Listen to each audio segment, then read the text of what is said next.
Hej alle sammen. I dag er vi kommet til Bellum for at dele en bemærkelsesværdig historie om Bellum Solbjerg Idrætsforening og endnu et vellykket samarbejde mellem Klub Vind og en lokal forening. BSI er fyldt med en dyb passion for fodbold og håndbold. Dog stod de i 2020 over for en udfordring, de ikke havde prøvet før, da den uventede ankomst af pandemien stillede deres traditionelle julelotteri over for en betydelig hindring. Men hos Klub Vind var vi mere end glade for at kunne hjælpe dem med at nå deres mål og holde deres drømme i live, selv i tider med usikkerhed og kaos. BSI havde allerede et veletableret fodboldhold, hvor stort set alle mandlige indbyggere i Bellum spiller i klubben, men de ønskede at udvikle deres håndboldafdeling, som primært spilles af kvinderne.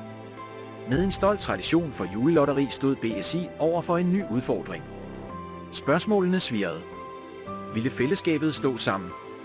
Kunne online-succes spejle traditionen?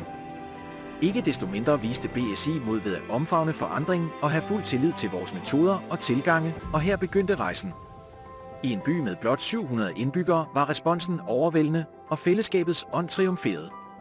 Fra sponsorer til præmier oplevede BSI den hjertevarme omfavnelse fra naboer, der alle samledes om et fælles mål. Sociale medier blev vores bro, der forbinder familier, venner og generationer, og resultatet overgik enhver forventning. BSI's beslutsomhed inspirerede endda til et samarbejde, der resulterede i minderige kasketter, et symbolsk tegn på sammenhold i anledning af deres 50 års jubilæum. Resultatet blev over al forventning. BSI's julelotteri fra 2020 blev udsolgt og blev starten på et samarbejde med Klub Vind, der fortsatte i 2021. Slut dig til os og skab din egen succeshistorie med Klub Vind, og lad os sammen gøre en forskel.